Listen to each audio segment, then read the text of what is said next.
Our big shot today, he is trailblazer Ted Sarandos, Chief Content Officer for Netflix, who single-handedly is catapulting Hollywood into the future, giving birth to the binge watch, making the wait for next week's episode a thing of the past, and with it, business as usual in Hollywood. Ready for battle. Yes. His digital streamer, now turned big-budget studio, doesn't play by industry rules. No, it's just expanding. And A-listers are in. So this is the office where they say A-list actresses and actors are lining up to meet you. You can see what a mess it is on top. What's his secret? It's not the business of Hollywood that drives him. It's his passion for Hollywood driving his business. Hollywood's most sought-after media maverick, Ted Sarandos, today's Big Shot. So we are here with Ted Sarandos in the screening room of Netflix, where I'm sure there have been extremely huge, big moments that have played out for you here. It's named after David Fincher. It's the Fincher room. This is the Fincher room. Has he been a seismic influence in your trajectory? Yes, I would say yes. You tracked him down with $100 million. I'm not sure he could have turned you down then. He said we were instant friends. Yeah. And Fincher's House of Cards, an instant success. Those are the House of Cards enemies. You want to know what takes real courage? Holding it all together when the stakes are this high. And for Ted, the stakes couldn't be higher. Netflix was proposing changes consumers didn't like and seemed to be unraveling, until Ted's big bet on Frank Underwood undid the damage and not only saved the day, but catapulted Netflix into the future. If I was making the show, I would not have done it with Netflix. We've never released or created an original brand. We never started an original show on Netflix before, so you wouldn't want to take this, which felt like the crown jewel of television, and put it on guys who were barely doing television. And so what I told them at the beginning was, there are 1,000 reasons you should say no to us. I'm going to give you one reason to say yes, which is I'm going to give you 2 seasons, 26 episodes with no pilot. Unheard of. And I will not give you notes. And $100 million. It's a big number. And I think the main thing about it was knowing when they weighed the offer and weighed out everything about it, they definitely didn't want to make a pilot. They definitely wanted to commit to the show. And was Kevin Spacey all in from the get-go? Yeah, oh yeah. I mean, he was enthusiastic about it. The desire for change was definitely shared. This kind of what turned out to be kind of a very, very radical thing about all episodes at once, and David Fincher making a TV show, and Kevin Spacey and Robin Wright being on a TV show. But how did you know to trust that was the one to lay down all that money on? Well, it certainly ticked all the boxes for me, right, as a project. I was a huge fan of the British original, a monster fan of David Fincher's films, all of his films. Kevin is, a remarkable movie star and a great actor. And to me, it felt like the perfect package. They invited all the buyers in to pitch, and I said, after we looked at the package, and I said, I don't want to go and have you pitch us. I would like to go and pitch David. And we wanted as to why you should do the show as Netflix. The answer is yes. Let's go. I want to tell you why you should do it with us. What's been great about it, it's almost inextractable, the size of the commitment and the quality of the show. Because if they knew there was going to be 26 hours, they made the most beautiful sets you've ever seen for a TV show. With no commercials, they can create differently. It was the first show on Netflix where we didn't just take the commercials out and put it on. So it was built to be watched kind of all at once. Binge. Yeah. Even though it was before the word. We're survivors. If we can't show some respect for one brave man and still accomplish what we set out to do, then I'm disappointed in both of I us. should have never made you ambassador. I should have never made you president. House of Cards has caused me many sleepless nights and very tired days. The show has a ton of fans, but what's really great is so does Orange is the New Black, and so does Bloodline. I mean, right now, people who are like starting to watch Bloodline and just getting so sucked up into it. Sense8, we launched it. I had 2 people saying, "I'm into the 7th hour of it." You're the guy that helped me get out of the hospital. That's right. What guy? He's standing right there, and he's a cop. Jane Fonda told me that she can't quite wrap her head around that how many people have already seen the whole show. And when she meets fans on the street, they've seen the entire show. Mom, we're gonna find you people to talk to. People who understand exactly what you're going through. There's a group for wives of husbands who've turned gay in their 70s. Ted may have masterminded marathon viewing that's changed Hollywood, but he credits Netflix dynamic founder Reed Hastings for creating a company culture of fearlessness. You can't be afraid to be wrong. It's born out of this Netflix culture that Reed Hastings created. You're never afraid? I've been nervous. What has caused you the most nervous situation? Well, I think the House of Cards deal itself. Sleepless night? Yeah, a couple. I mean, it was because honestly, it was the truth of it is though, the way that after we did the deal, and I sat down and I talked to Reed and said, "Hey, we did this. Here's what we did."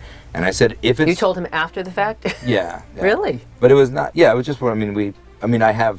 He has granted that much, the authority to do that, and I would say, if it doesn't work, then we will have wildly overpaid for one show, and if it does work, right, we could fundamentally change the brand.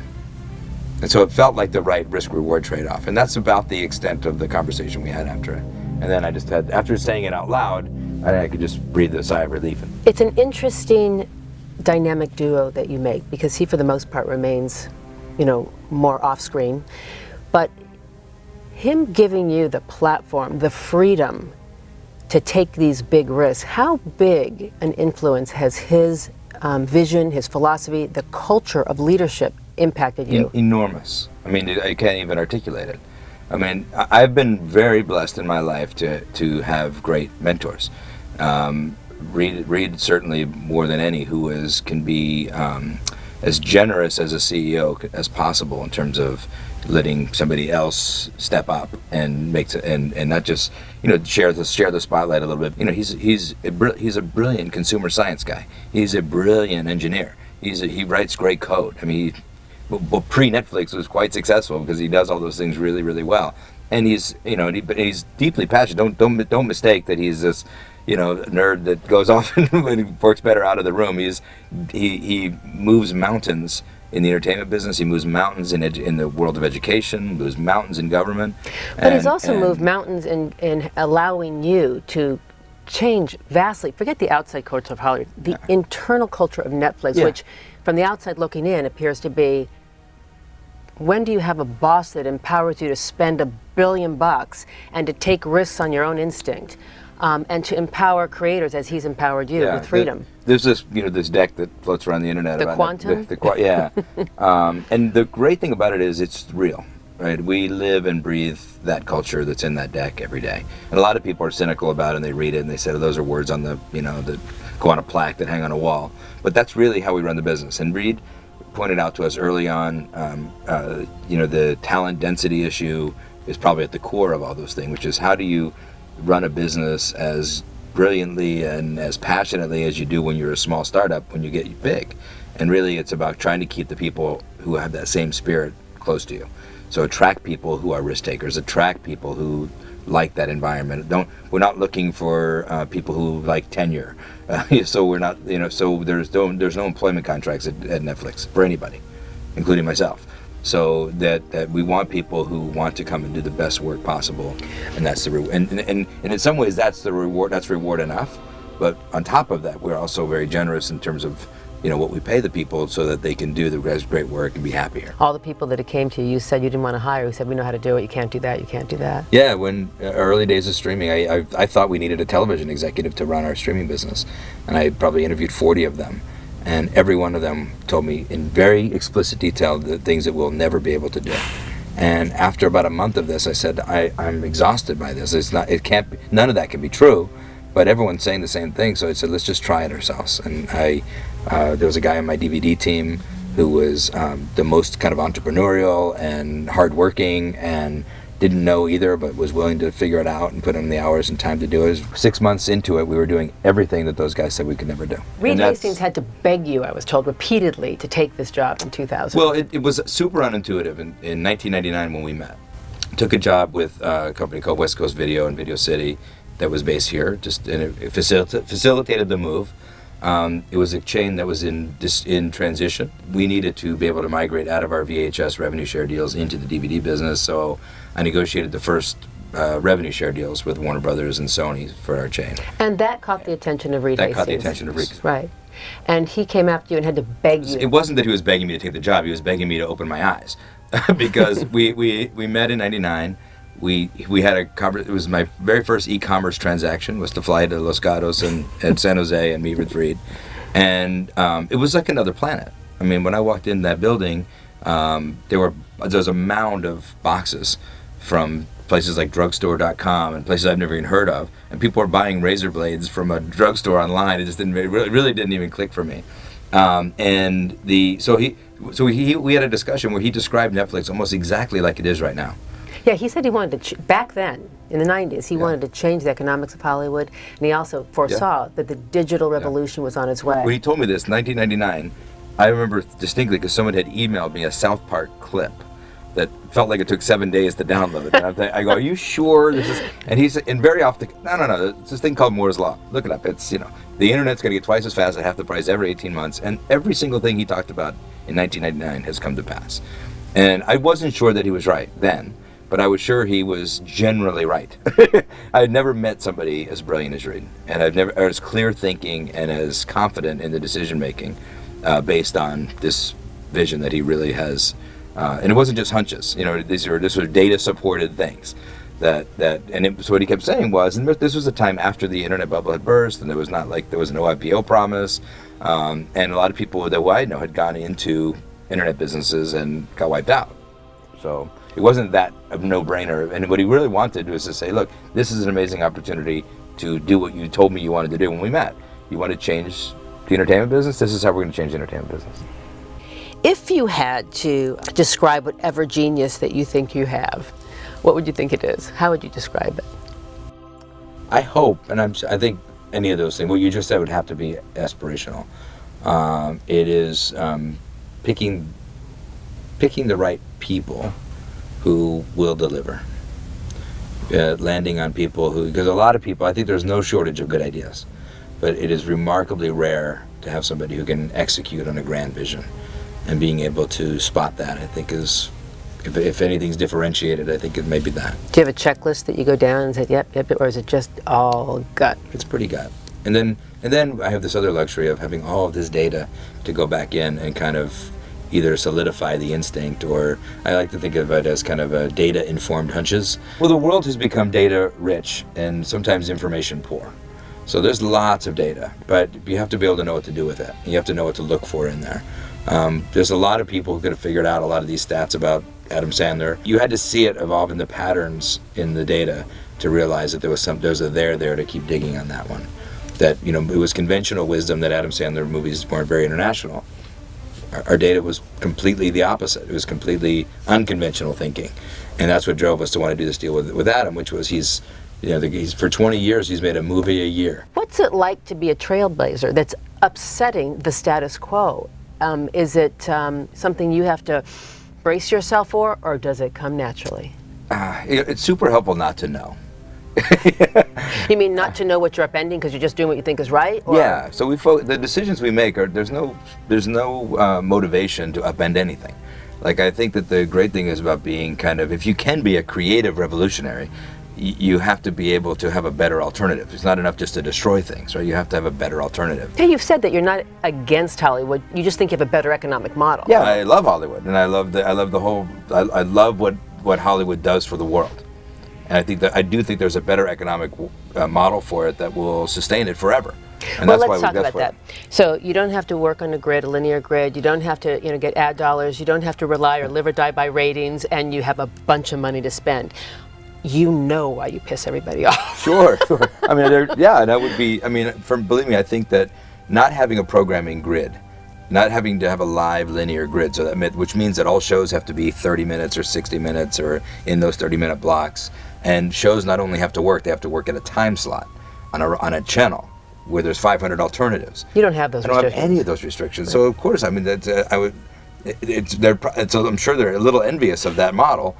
But really, we could have used it for good, or you could use it for evil. We used it for good, which was program for what consumers really want to watch and how they want to watch it. And more importantly, I think, is to give that freedom to the creators to create. Do you think that the business has gotten so far away from the very consumer and the very medium that is supposed to drive their passion anyway? For sure. I mean, you see it in movies, where I think movies have dumbed down for the audience in a way that, to be more global.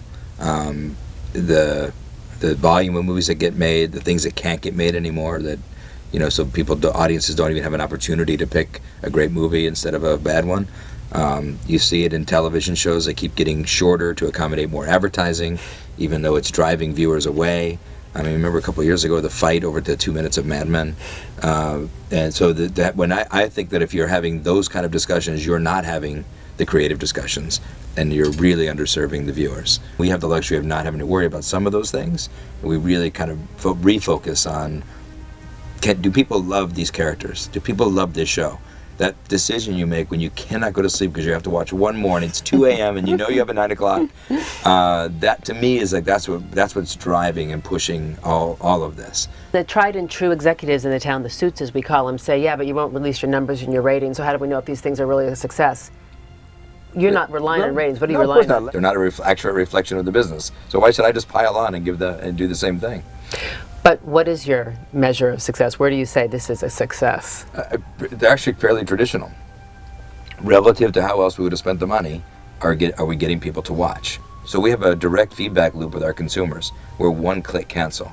So if you're not watching the things on Netflix, you will cancel. That is the right economic model. For me, giving numbers to the press, it's a curiosity for sure, but it's trivia. It's not real actionable data in any way. One TV executive who competes with you said, Sarandos and Netflix doesn't understand is that there has to be some give and take here in these deals, and that your acquisition of content is confounding. How do you respond to that? Is there compromise?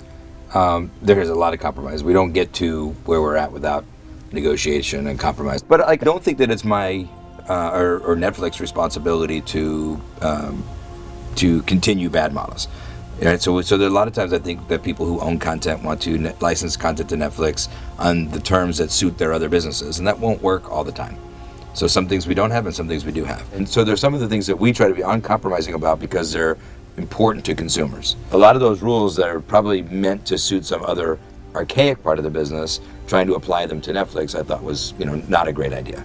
So we try to push those things that are important to consumers, and more so than things that are important to Netflix. So someone like Les Moonves, who I know as a friend and a mentor, has said, okay, you got lucky out of the box with House of Cards, but that's not the rule, that's the exception, and said that for every Chelsea handler that doesn't want to be on network, he's got a Colbert who does, and he thinks he's won. What do you think? Well, one of the things that I admire and love about Les is that he's wildly competitive.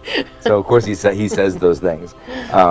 I was stunned. I mean, as an example, I was stunned that Chelsea Handler would be available because you'd think that all the networks would try to differentiate themselves from one another and not put another 40-year-old white guy in television in late night. And when the opportunity availed itself, we went that way. Les has said that it doesn't matter what the outlet is, as long as you got the content. And now you're competing with him on content. Yeah, and like saying things like, like we only have 1 or 2 shows. Yeah, we have 13 shows going into production before the end of the year. We're launching 7 shows before the end of the year still. We have 30 original kids shows going up next year. Our programming is not that it's on one show. Our show programs have been nominated for 48 Emmy Awards, have won 13. Golden Globe nominations and wins Emmy or Oscar nominations. So it's like, I don't know why he loves that narrative, but again, it's He's just got your competitive juices going. Exactly. And that's what I think. That if there was more of that, that'd be great because it kind of ups everybody's game. Or totally upsets it, as in the case with theater chains threatening to boycott after Ted's announcement to run the sequel to Crouching Tiger, Hidden Dragon on Netflix the same time it hits the big screen. That was pretty big and bold, and you didn't back down. When the fallout comes from that, who do you think wins? If it's between the two of us, I think we do. Why? Because we're making these decisions on behalf of consumers, and they are not. Do they lose ultimately? If they continue to hold on to that model, they will. So you cannot. I don't think you can build a sustainable business that is based on denying people what they want, if you know they want it. Because And you're saying so in the other words, it is experience is completely different. When you want to stay home, you're going to watch, but when you want the big, massive experience, you're going to go to the theater. I love going to the theater. I think it's a great experience. So I is this can't do it all the time. Is this the Kodak dynamic at play? This is how we do it. We're not changing our ways because we have concessions, ticket sales, we have all this opening weekend. Yeah. This is how we base our success and our profit. Well, when you're on top, you don't want to let it change because there's nowhere to go but down. And when you think about the way people watch movies, most people watch most movies at home. But most of the money that is spent, watching them in that theater. And the way it's all carved up is, the attendance of theaters seems to go down a little bit every year, and the prices go up a little bit every year, and that's what's driving the growth in the United States and in most of the developed world. But you see where that's going. Yeah, it's going to become a smaller and smaller business. So why not? You can change that, or you can embrace it. And I think one way to embrace it would be maybe ticket prices should go up more dramatically, and you could accommodate things like rumbling seats and bigger screens and smells in the theater and all those things. Just really make it like into a thrill ride, Like Epcot theaters. Yeah, and which I think is a natural trajectory for this, versus saying no, we're just going to lock down access in a world where people can get anything they want whenever they want on the internet, and then scream about piracy. I mean, to me, it doesn't make any logical sense to deny people what they want and scream about piracy, and then use the internet to create international demand for a movie, and then don't use the internet to fulfill that demand. It just doesn't. So to me, I think it's a more natural thing to focus on what do consumers want. They want to see movies when they're thinking about them, not a year later. They're telling us in big numbers that they'd like to watch them in this Netflix subscription model, but yet the theaters want to lock down access for, in many cases. In France, it's the law that if a movie's in a theater, it can't be on Netflix for 3 years. Oh my God. The law. So can you envision as a futurist a time when you'll just stream direct into the theaters for the big events, have House of Cards for 6 months and one binge watching in one theater, just you direct, bypassing it all? The bigger focus is what's happening at home is getting so great. I mean, screens are getting bigger. The 4K, we're streaming in 4K, so on a big screen TV in 4K, it's actually higher fidelity than a movie theater today. So I think that experience from watching it on a phone on your way home, and then picking it up and pushing play it when you get home and watching it on the big screen. More control, more options, more choice. And that will win out, I think, over. Now remember, we know it is the only media. It is the only media that's unaffected by the internet, really, right? Is that first theatrical window. Well, that's why they're fighting you so hard to keep it. Yeah. All right, so we know what you do if you're running AMC. You'd make the seats rumble and we'd smell the rainforest. What about the networks? How would you rejuvenate the network experience? I think what NBC is doing is really smart. Just really doubling down on live and must see. I got to see it now. The 40th anniversary of Saturday Night Live. I mean, to me, that was the Super Bowl. So the event television event model. television. I think those live, whether or not it's live musicals or whatever it is, I think it's the liveness. What about cable? What would you do if you were running a cable channel to stay relevant in the face of a Netflix? Well, I would say more and more great content. They are doing a lot. I think the cable channels are doing a lot in terms of we're all upping each other's game, right? So FX and AMC, up the, in response to HBO, made better programming. We came in. I think we upped everybody, again, in terms of wanting to make better, more competitive programming. So now you've got the top tier of cable, pay and basic, and Netflix all creating great programming, and everyone else trying to scramble to catch up. That's an interesting point. You have said all along that while there are many competitors and you respect them all, that HBO, because of its 130 million plus subscribers, was your main competitor. And you said your goal was to become more like HBO before they became more like you. To take on HBO? Yeah, I mean, I think when we were talking, when I said that, it was really meant, it was an articulation of who our competitor was. So HBO has a gold standard, I think, for original programming. They've been for many, many years. But have they been waning lately? Yeah, I mean, I think I think they've been off of that mark for a while. But so I think you think they're chasing you? Do you think they're chasing you in content? I don't know. It's up to what do you love. I mean, I'm a huge fan of Veep. I think Veep's a great show. So I think that it's not like they're not doing great things. They're doing great things. I think we are too. And what I said was, back then, about getting to be like them before they became like us, was we have to get great at original programming before they get great at the technology of being direct to consumer. Basically having the website work, managing credit card relationships, doing all the kind of amazing technology that we have. 1,400 engineers who do nothing but make Netflix work around the world on 700 different devices that have all different delivery capabilities and all different internet speeds, that when you push play, Netflix dependably works everywhere in the world. That's what I meant, that HBO is going to have to get good at that to compete with us. And that we'll in the meantime, we're going to have to catch up with them on original programming. Our biggest competitor would be piracy. So we have to be better than free. And that is what's really inspired us, not to be better than HBO or better than anyone else. It's been better than free. How do you make a product that people are willing to pay for when they can get things illegally but easily free? So you've gone into the kids space, Marvel, you've got Disney churning out a bunch of stuff for you coming up. You have gone into Latin America in a big way, have a show in Mexico. You're looking at China, even with all their censorship issues. Where will you not be, and where is your cap? Probably North Korea. I guess we probably won't be in North Korea. Probably not soon, but they may be into you. Let's hope not. Yeah, I don't. There's no. I would say never. Like we're not focused on live and sports and those kind of things, because, like I said, I think that's something that TV is really built for, and it just works beautifully. We're really at our core about on demand. So if we start dabbling into live programming, I think it confuses the consumer about what our brand is about. Where do you get that sense, the big cojones, if you will, to trust your ideas, that they're right? You know, maybe it's because I never felt like there was that much to lose. You know what I mean? My background is very, very humble. My father was an electrician. My mom was stay home. We had One of 5 kids? One of 5 kids. We're very kind of lower middle class upbringing. So it wasn't like I was, you know, that my Ivy League education was on the line if I made a left instead of a right. I didn't have, you know, on the downside of being young and not having kind of great inspirational, leaders ahead of, to follow. I didn't also have anyone to disappoint. So the things that I was doing them out of passion and out of desire to do better. But I really didn't have as much on the line as a lot of people. Ted's rise to Hollywood big shot was not the usual trajectory.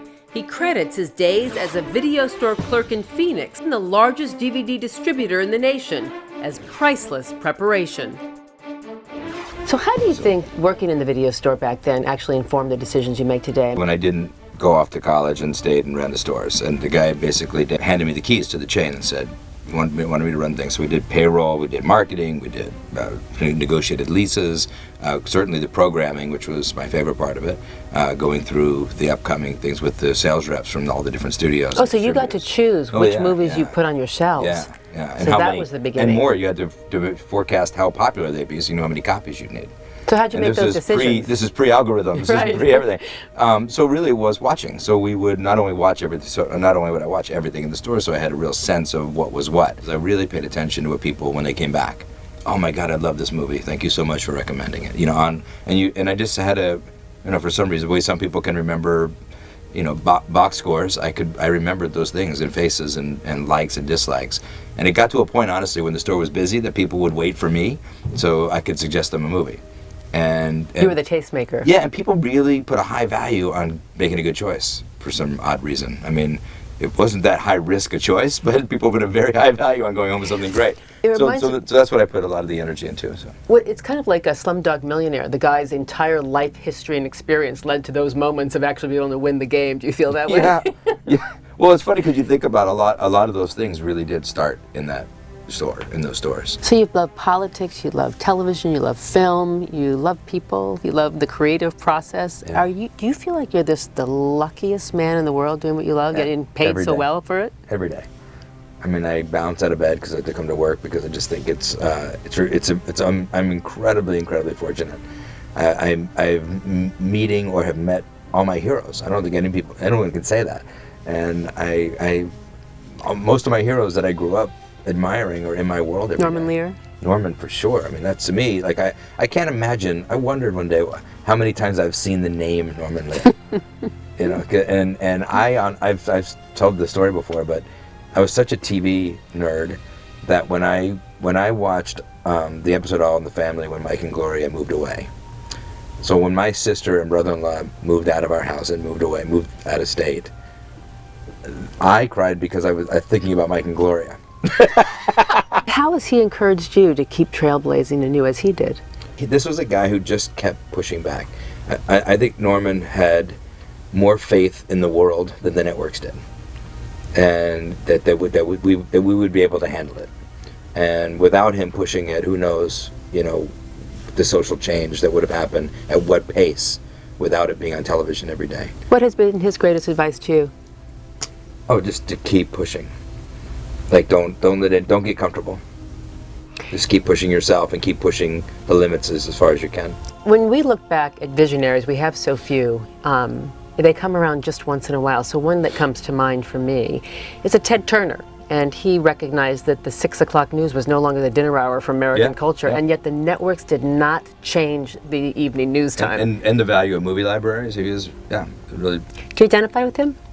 Yeah. I mean, who wouldn't want to? You know, I think he's really changed television in a way, in a really profound way. But in the same way, you're and confronting the on-demand same part, things. Right? He kind of created Yes, very 24-hour. 24-hour cycle Right. of things. That And they became thought he was 24-hour. nuts. They called him crazy, disrupting the business But and the 24-hour integrity. news and then the 24-hour cartoons, I mean, all those things that really came from there was that it changed the expectation of entertainment. Mm-hmm. And he did. I asked him one time, I met him years ago, when was it, probably more than 20 years ago, at this home video event. And I said something to the effect of any advice, and he says, never lease a car. That's what he said. That was his advice to me. Never lease a car. Well, it'll in get some you in the way, habit. It'll get you in the habit of spending money you don't have. well, you know what? That in some way might have planted the seed. You don't need to license anymore. Create your own content. You never know. And I remember in high school meeting Ed Asner for the first time, which was a big flashpoint in my life because it connected entertainment, politics, journalism for me. He was hugely helpful to me when I was a young writer. After I did an interview with him, kind of in the height of his Lou Grant controversy, he came to Phoenix for a local Screen Actors Guild meeting. I was a writer for the high school newspaper, and I staked out the meeting. And I saw him on the way in, and I asked if I could get him to sit down for an interview. And he said, I can't now because I'm running late into the meeting, but as soon as we're done, I'll give you 30 minutes. I was like, great. And the meeting went on for like 6.5 hours. Oh my God. And I left and came back. And when he came out the door and saw me sitting there, he thought I was there for 6.5 hours. And he felt so guilty that he gave me a phone interview because he had to leave. And then from that, just introduced me to, I mean, a million people who I went on to do interviews with or connect me to things that were important. But it really gave me an inside view of the entertainment business, and it really whet my appetite to want to do more and be closer to it and more in the center of it. One of the dynamic partnerships that we see in the press is you and Harvey Weinstein. Obviously, your collaborations have now been extensive. How is he I know he stood up for you in France when they were, accusing you of taking away film subsidies. Very dramatic moment. Very dramatic in France, moment. That was he came to your defense. But his alignment has been, powerful. How would you say he's most influenced your trajectory? I think he's a great reminder for me of the passion. So he loves movies. Harvey makes great movies because he loves movies. He says the same about you. The reason why you've been successful is you've got good taste. Maybe that's how we found each other. I mean, honestly, and again, I would say the same thing about, the first time I saw Pulp Fiction, thinking, seeing a non-linear piece of storytelling and really understanding what they were doing. And then again, I'm reading everything I can about Harvey. I'm reading everything I can about Lawrence Bender. And now Lawrence Bender actually introduced me to my wife. So that's how your life, can be I'm so changed. glad that you made that bridge for me, because Ambassador Nicole Avant, a political triumph and force in her own right, former ambassador to the Bahamas. She was monumental in electing the president here in California, raising a bunch of money for him. They say alongside Huge every inspiration. great man is a phenomenal woman, and in your case, certainly the same. How does she most empower you. You're a power couple in this town. She, Nicole is phenomenal in every measure. I mean, first time I laid eyes on her was at an event for President Obama. He had just got the nomination in 2007, and I remember seeing her running this event. And she was bouncing from table to table, and she was telling everybody what they had to do and who was going to do what, and where the President of the United States would and wouldn't go. That's right. And then she got up and introduced him, and I just remember thinking to myself, who is that? And then just kind of by happenstance, Lauren Spender, who was a host on this event too, invited a group of people to dinner. And she came walking in, and I was sitting at the table, and he said, "Do you know Nicole?" And I said, "No, I've never met her." And he goes, "Oh my God, you have to know her." And switch seats, and we switched seats. And I sat and talked to Nicole for 3 hours straight. And that was it. And that was it. We never stopped. And You got married very quickly. you know, we did everything quickly because it was great. I mean, You know what you like. and we talked about everything that couples who are together for 10 years don't talk about in that first 3 hours. And How did you ask her to marry you? So after we were dating a while, and after the President Obama was elected, she was offered to become the ambassador to the Bahamas. So on 4th of July, she was in D.C. doing her training to go be the ambassador, and I took her. She did not know, but I bought tickets for this cruise on the Potomac to watch the fireworks. And during the fireworks, I dropped to a knee and asked her to marry me.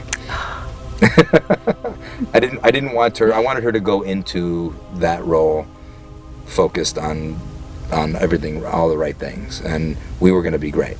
So, And now you are literally the young power couple of Washington and Hollywood, and you've made this incredible bridge. So if you had to describe the dynamic between you, are you more Frank and Claire Underwood? Are you President and Nancy Reagan? Are you Bill and Hillary Clinton? you know, Nicole, she has taught me something that's really powerful. You're not going to answer that, are you? No. She's taught me the power of yes, and how.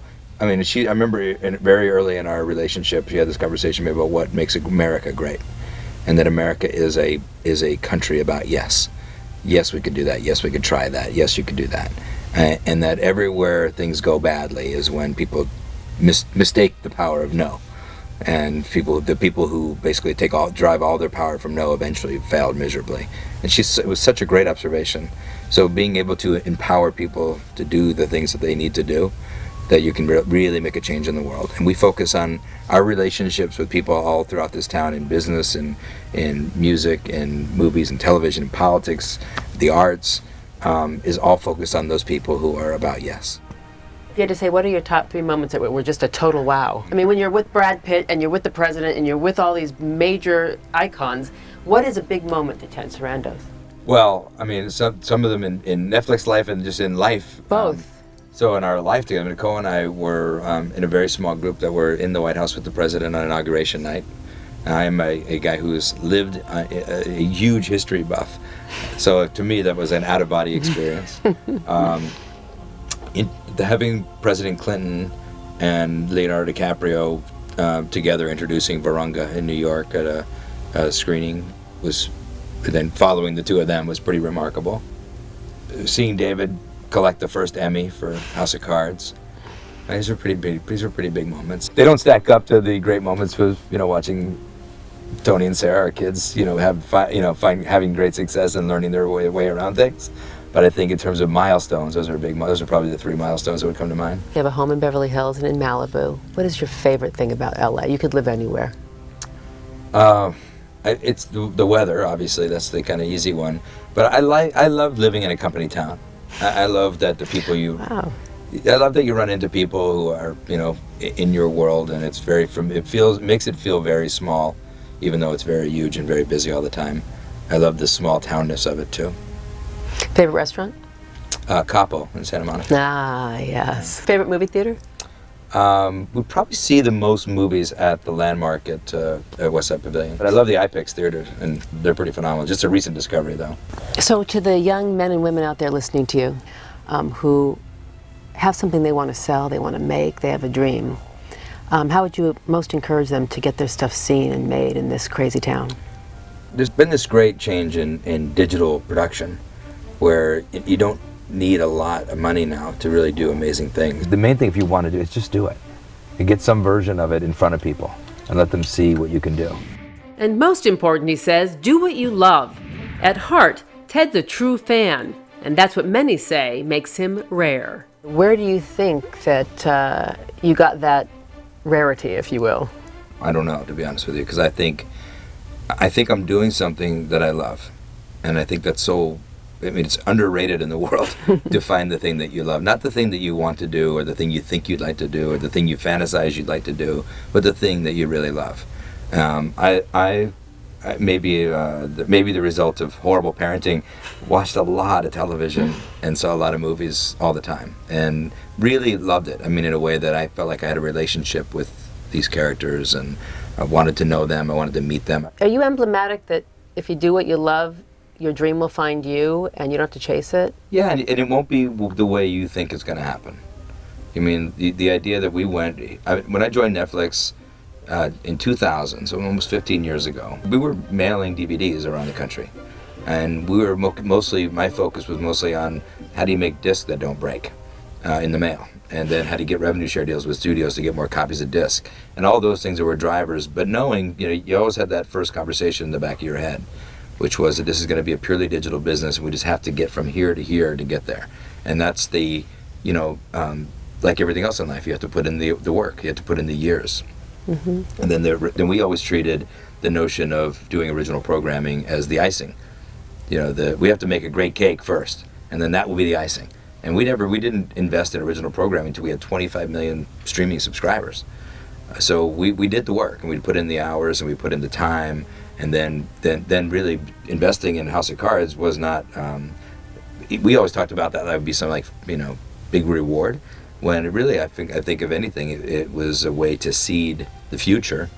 That we almost had to do it. Yeah. Right. Anyone coming next? For competitive reasons, I couldn't tell you. We'll leave it right there. Thank you for taking the time. It was incredible to get into the inner workings a bit and take the time to really get to know you a bit. Thank you. Thanks for doing this. Thanks. Ted Sarandos, our big shot on LA Magazine. Thanks so much for joining us. I'm Giselle Fernandez. See you next time. And cut. Awesome.